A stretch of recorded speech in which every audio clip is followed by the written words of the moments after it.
안녕하십니까? 안녕하세요. 네, 윤코치 연구소입니다. 반갑습니다. 예, 저희가 전에 올렸던 그 커리어 코칭에 관련돼서 올렸는데 너무 반응이 좋아가지고요. 또 모셨습니다. 우리 김수인 이사님이십니다. 박수 한번 주시죠. 감사합니다. 감사합니다. 제가 또 이렇게 열화와 같은 한호를 받게 돼서 너무 감사드리고, 제가 오늘 여러분들과 또 얘기 나눌 걸 생각하니까 막 설레있기도 하고, 재밌을 것 같기도 하고, 그러네요. 네. 반가워요. 네. 목소리가 너무 안 좋다. 요즘에 네. 지금 사실 개엄 이후에 너무 지금 경기가 어렵다고 하고, 맞아요. 이 저가 커피 시장도 되게 어렵다고 해요, 지금. 요즘 진짜 동네 다니면은 네. 공단 가게가 너무 많은 것 같아요. 이렇게 진짜 네. 어려운 상황에서 우리가 또 자영업자 선생님들도 되게 무기력한 사람들 되게 많고, 맞아요. 특히 우리 취업 준비생들이 요즘 젊은 사람들 많이 만나보면 정말 무기력한 사람들이 많더라고요. 속상하더라고요, 진짜. 예. 이게 무기력한 게 왜 무기력해질까 이런 생각도 같이 하게 되더라고요. 근데 공감이 가요. 너무 요즘 경기도 어렵고, 마음이나 이런 것들을 힘낼 수 있는 여건들이 마련되어 있지 않아서 무기력해진다는 게 너무 당연한 수순이지 않나라는 생각이 들 때도 있습니다. 그리고 네. 그게 세계적으로도 이렇게 많이 무기력이 맞아요. 중요시되는데, 이 코로나 이후에 더 그랬던 것 같아요. 그때부터 좀 심해졌죠. 그러니까. 뭐 사람 간의 거리도 많이 생기기도 그리고 하고. 맞아. 만나면 마스크 끼고 얘기하는 것뿐만이 아니라 저 사람한테서 내가 어떻게 얘기하면 좋을까? 이런 것도 또 고민하게 되고 관계를 맺는 게 어려워진 것 같아요, 많이. 예. 그래서 이 관계도 힘들어하는 분들도 많고 한데 요즘 또 제가 이렇게 조사된 자료를 보니까 이런 자료도 있더라고요. 구직자들이 네. 소극적 구직자라는 말이 있는 걸 보고 맞아요. 깜짝 놀랐어요, 저는. 왜냐면 구직자 하면 항상 앞에 무슨 말이 붙이는 게 어색했거든요. 왜냐면 구직자는 항상 열정적이니까. 그러니까요. 예, 이렇게 당연한 건데 요즘은 소극적 구직자라는 말이 나왔더라고요. 예, 그 말은 즉 구직을 하는데 자이든 타이든 쉽지 않게 구직을 한다. 이런 말이지 않을까라는 생각이 좀 들어요. 예. 그러니까 그 말 얼마나 지금 또 의례적 구직자라는 말도 있었어요. 맞아요, 의례적으로 그냥 부모님이 좀 이렇게 취업 준비하라고 하니까 마치 취업 준비하는 것처럼 다니는 사람들도 많고 요즘에 퇴직자들 중에서도 뭐가 취업 준비를 하는 척 하더라고요. 그래서 왜 하는 척 하냐? 그랬더니 이게 국가에서 이 취업 수당을 받으려면 맞아요. 취업 네. 준비를 하는 척 해야 되는데 네.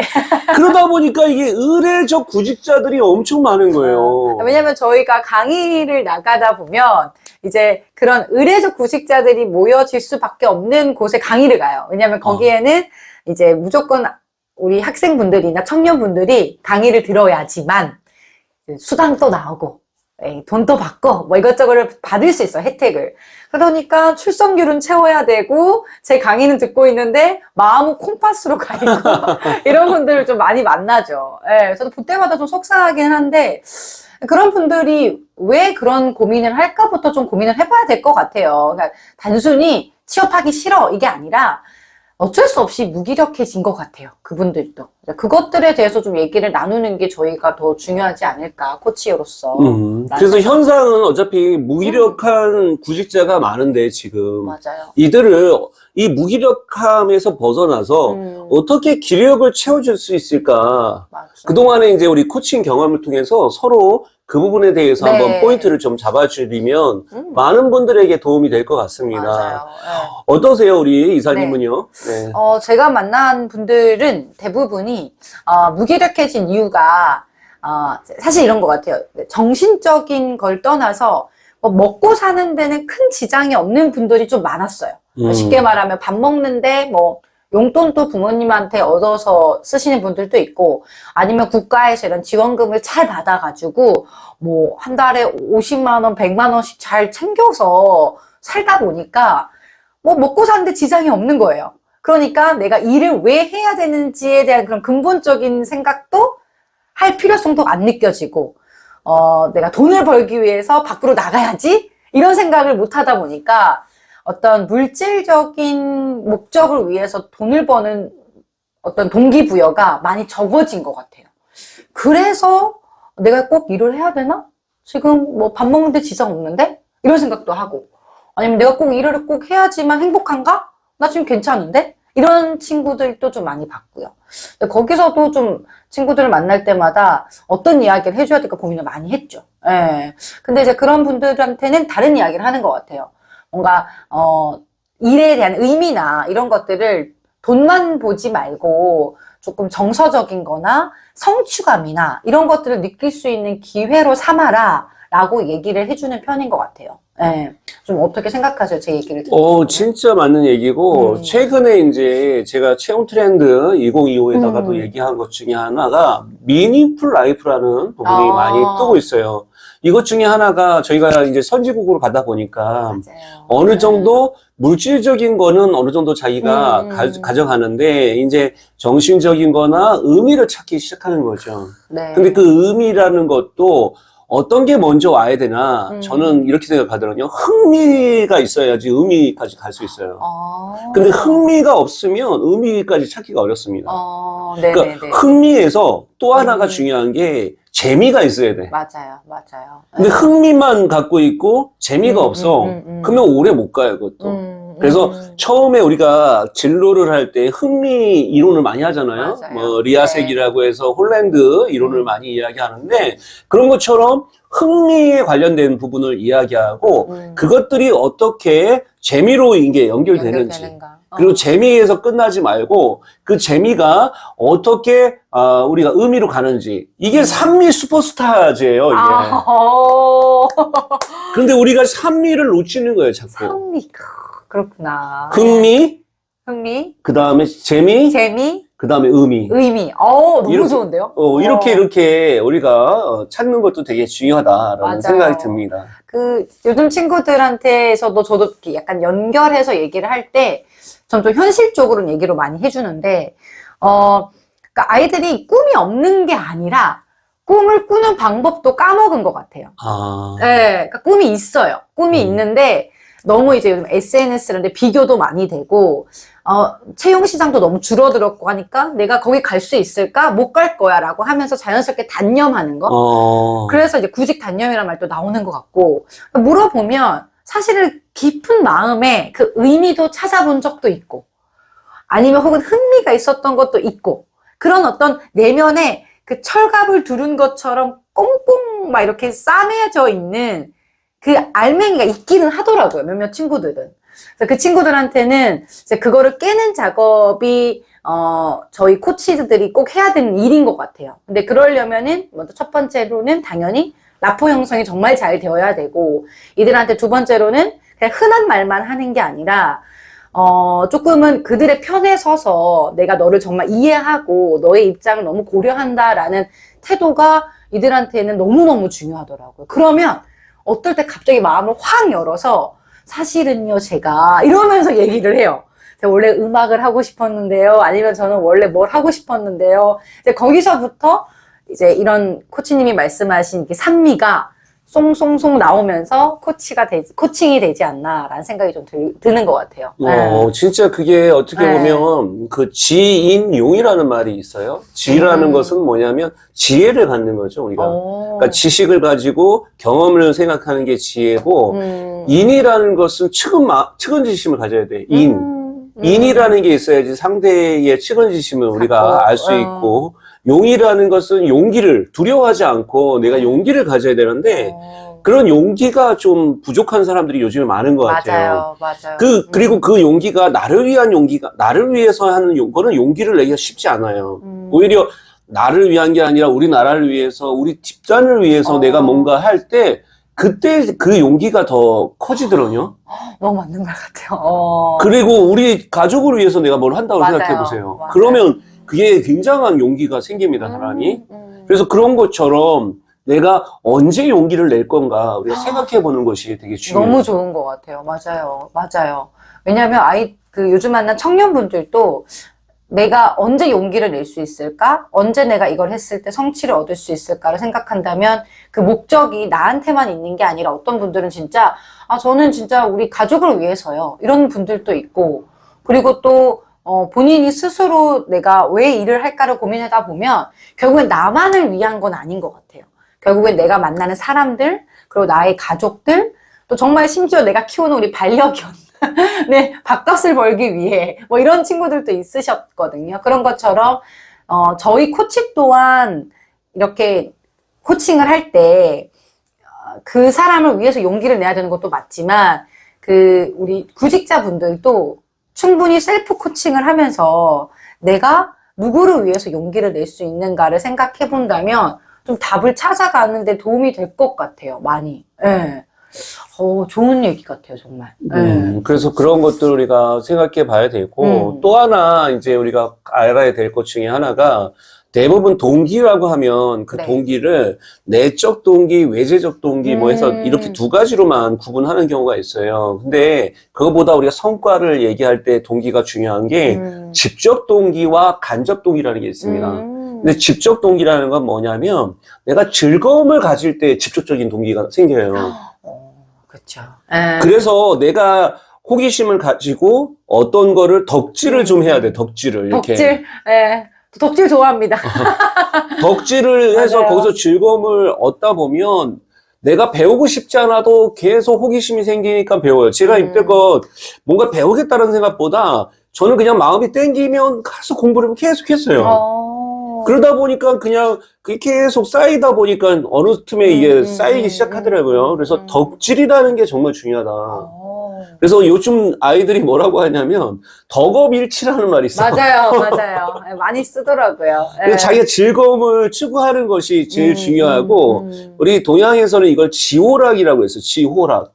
지호락이라는 게 뭐냐면 내가 알아야지 이게 어떻게 보면 즐거울 수 있고, 알아야지 내가 거기서 선호할 수 있죠. 좋아할 수 있죠. 내가 모르는데 뭘 좋아할 수도 없어요. 우리가 누군가를 좋아하려면 그 사람에 대해서 알아야 돼. 근데 내가 관심이 없는데 뭘 알아? 그러면 절대 그 사람에게 우리가 모를 수 있고, 그리고 락까지 가서 즐거울 때, 지호락이 됐을 때, 그냥 그게 한 물화일치가 돼버리는 거예요. 맞아요. 근데 그게 찾는 게 어려울 것 같아요. 스스로 내가 덕업의 일치를 찾고 지호락을 찾아서 뭔가 몰입한다? 여기서 이제 많은 분들이 고민하는 게 또 무기력을 찾아오는 이유가 돈, 경제적인 거. 부모님의 반대.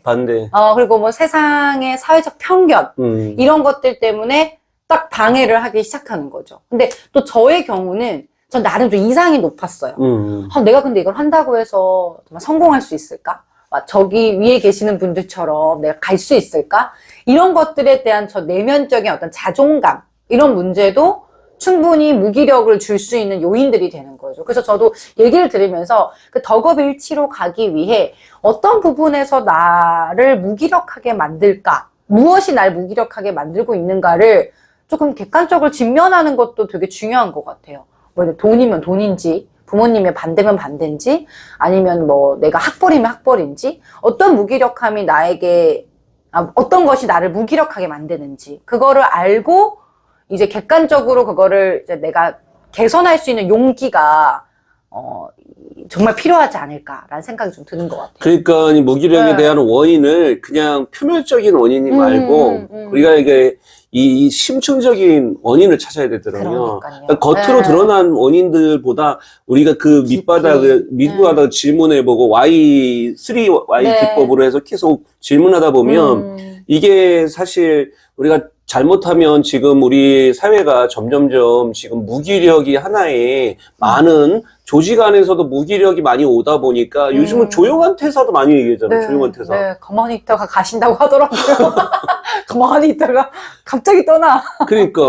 근데 우리나라는 이제 세계적인 다른 기업하고 좀 다른 게 우리나라는 또 노동법이 있어가지고 다른 나라 같은 경우에는 조용한 퇴사를 하니까 조용한 해고를 해버려요, 아예.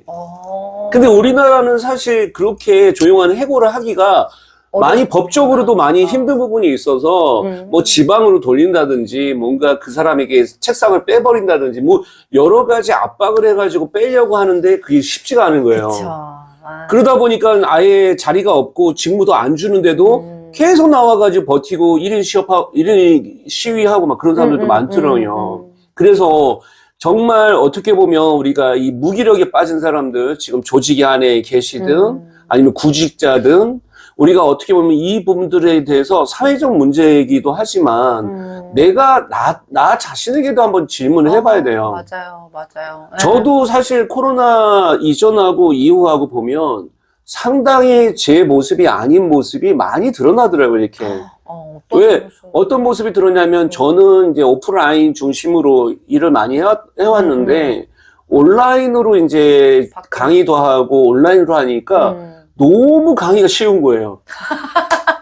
아니, 옛날에는 강의하려면 어디까지 막 그러니까. 가가지고 강의를 해야 되는데. 짐 싸서 가고. 그러니까 그냥 여기서 많이 강의했어요, 여기서. 맞아요, 맞아요. 줌으로 강의하고 뭐로 강의하고. 근데 왜 이렇게 강의를 저에게 많이 주십니까? 그랬더니 말씀하시는 게 뭐였냐면 선생님은 책을 많이 내셔서 저작권이 확보가 돼 있어서 줌으로 강의를 많이 주신다는 거야. 오. 근데 나는 우리 선배가 뭐라고 얘기했냐면 책 쓰지 말라고 그랬어, 나보러. 왜냐면 너무 책 많이 써봤자 의미가 없다고? 강의도 잘 안 잡히고 오히려 그냥 책도 적당히 내라. 한 3년에 하나씩 내라. 그렇게 얘기했는데, 저는 그냥 1년에 한 권씩은 내겠다. 총 몇 권 쓰셨죠? 지금 이제 올해까지 합치면 이제 30권 정도 나와요. 30권? 올해 이제 2권은 벌써 넘겨놨는데, 하나는 교정 끝났고, 하나는 이제 지금 어떻게 보면 지금 이제 지금 편집자를 지금 기다리고 있어요. 편집자 좀 좋은 분으로 한다고 그래가지고 지금 기다리고 있습니다. 제가 이제 말씀드리는 것 중에 이 진짜 무기력에 빠지는 거를 저는 벗어나는 방법을 좀 알려드리면 첫째 가장 중요한 건 내 삶을 기록하되 손으로 이렇게 한번 쓰면서 기록해 보시면 좋아요. 그러면 왜 좋으냐면 내가 손으로 쓰게 되면 이 손의 뇌에다가 저장을 하더라고요. 그러면 사람이 감정적으로 막 이렇게 어렵고 힘들어도 손으로 쓰면서 이 글쓰기 치유가 돼. 글을 쓰면서 내가 치유가 되니까 누구랑 코칭하거나 상담을 하지 않으셔도 스스로 혼자 글을 쓰면서 내가 되게 냉정하게 되고 그리고 객관적으로 바라보게 돼요. 그렇죠. 그러면서 우리가 현타도 조금씩 줄어들 수 있어요. 맞아. 근데 글을 쓰지 않고 그냥 사람들이 얘기해 주는 거에만 빠지다 보면 사실은 거기에 취하게 되더라고요. 그러면 뭐가 많이 생기냐면 요즘 젊은 사람들을 많이 만나면 자아 비대증에 걸린 사람들이 많아. 자아 비대증? 비대증. 무슨 얘기냐면 몸만 비대한 게 아니라 비대증? 자아가 비대해지는 거예요. 근데 자아가 비대해지면 이게 어떤 문제가 생기냐면 현실적이지가 않고 현실에서 자꾸 벗어나는 거죠. 도피하는 거죠. 현실 도피. 그래서 무슨 게임에 도피를 한다든지 맞아요. 마약을 한다든지 뭘 한다든지 이런 식으로 많이 도피를 해버리더라고요. 그래서 절대 우리가 좀 더 객관적으로 이렇게 바라보는 것이 중요하다. 그리고 동기부여를 해줄 때도 좀 더 저는 리얼 쇼크라는 걸 좀 많이 해줘야 된다. 리얼 쇼크. 리얼 쇼크라는 게 뭐냐면 그들이 지금 표면적으로만 알고 있는 게 되게 많아요. 그렇죠. 그래서 실제 현장에서 어떤 부분이 있는지를 얘기를 해주면 깜짝 놀래요. 맞아요. 선생님 그래요? 맞아요. 그런 것들이 오랫동안 갖고 있는 이 암묵지를 갖고 있는 경험들이 있다 보니까 그걸 냉정하게 바라봐야 되더라고요. 그러니까 우리 기업 시장에서도 보통 55세가 정년이라고 많이 얘기를 해요. 기업에서는 55세가 정도 되면 사실은 젊은 사람 강행사로 하지 어떻게 보면 나이 드신 분들을 강사로 잘 안 하는 경우도 많더라고요. 그리고 요즘에 이제 65세 정도 되면 학교도 그렇고 웬만한 공기업도 다 거의 이제 정년이잖아요. 네. 그러면 정년했을 때 내가 어떤 일을 할 건가를 생각해야 되는데 대부분 너무 또 본인이 했던 것들을 똑같이 하시려고 하다 보면 너무 힘들기 때문에 나중에 그게 잘 안착이 안 돼요. 그래서 그거를 우리가 서브 커리어를 개발할 때 이 소일거리라는 말을 기억하셔야 돼요. 소일거리. 그래서 작지만 돈이 좀 되지 않더라도 하다 보면 경험이 쌓이고 그 경험이 나중에 다 돈으로 환산이 돼요. 제 경험을 하나 말씀드려 볼게요. 제가 10년 전서부터 연구하는 게 글씨를 연구하고 있습니다. 글씨를. 네. 근데 이거 완전 저는 취미로 하고 있더라고요. 그냥 캘리그라픽 공부하고 계속 이 공부하는 거예요. 그냥 글씨. 근데 이게 또 책이 나오고 돈으로 다 환산이 돼. 근데 너무 정확해요. 진짜 너무 그 글씨에 대한 연구가, 저는 너무 놀랐어요. 옆에서 뵀는데. 와, 정말. 그래서 중요한 거는 우리가 이렇게 소일거리를 갖고, 그냥 취미로 하다 보면 나중에 그 취미가 뭐로 바뀐다? 직업이 된다. 직업이 된다. 그래서 그런 사람들이 되게 많아요. 주변에도 이렇게 보면. 이거를 우리가 프로추어라는 말로 써요. 프로추어. 프로추어라는 게 뭐냐면, 프로페셔널과 아마추어가 합치는 그 말을 재밌네요. 프로추어라고 우리가 이야기합니다. 이 프로추어라는 게 상당히 중요해요. 근데 우리는 자꾸 본인이 갖고 있는 전문성이 그게 어느 정도 나이가 되면 그 전문성을 발휘할 수 없는 상황이 오더라고요. 근데 그걸 억지로라도 끌고 가는 사람들이 있어요. 이게 무슨 얘기냐면 내가 이제 프로그래머인데 프로그래머도 40이 넘으면요 프로그래머 업계에서도 거의 사장됩니다. 아니면 자기가 회사를 만들어서 자기가 CEO를 하면 돼. 대표가 되던지. 그렇지 않으면 프로그램을 해가지고는 이 눈도 잘 안 보이고 침침해서 이거 짜기가 쉽지 않아 이게. 너무 슬프다. 근데 그런 것들을 우리가 놓쳐서 나는 그걸 이겨내겠다라고 하면 누가 말리는 사람은 네. 없지만 현실적으로 힘들다라는 거죠. 그래서 그런 것들을 우리가 현타라고 아까 말씀드렸던 것도 바로 이런 부분이다. 너무 좋은 말씀이신 것 같아요, 진짜. 약간 저도 이어서 들어지는 생각이, 20대나 30대 청년분들의 좀 비슷한 사례들도 좀 떠올려지더라고요. 그러니까 제가 그들과 만나면서 느낀 거는, 그러니까, 사람들은 결국엔 내가 의지를 갖고 뭔가를 해내야지만 우리가 무기력의 반대말인 기력이 생기잖아요. 근데 예를 들면 요즘 친구들은 진짜로 어렸을 때부터 입시나 경쟁 제도에 너무 치열하게 살아온 덕분에, 사실은 안 좋은 점이 더 많지만 덕분에 실력은 월등히 많이 좋아졌어요. 지식적인 거나 말이나 이런 것들 너무 잘해요. 허나 내가 스스로 내가 뭔가 하고 싶은 거를 선택해서 이거를 해냈던 정말 그 기쁨, 뭔가 내가 이걸 해냈구나 라는 어떤 아드레날린이 막 솟구치면서 행복함을 느꼈던 경험들이 생각보다 적으니까 너무 적더라고요.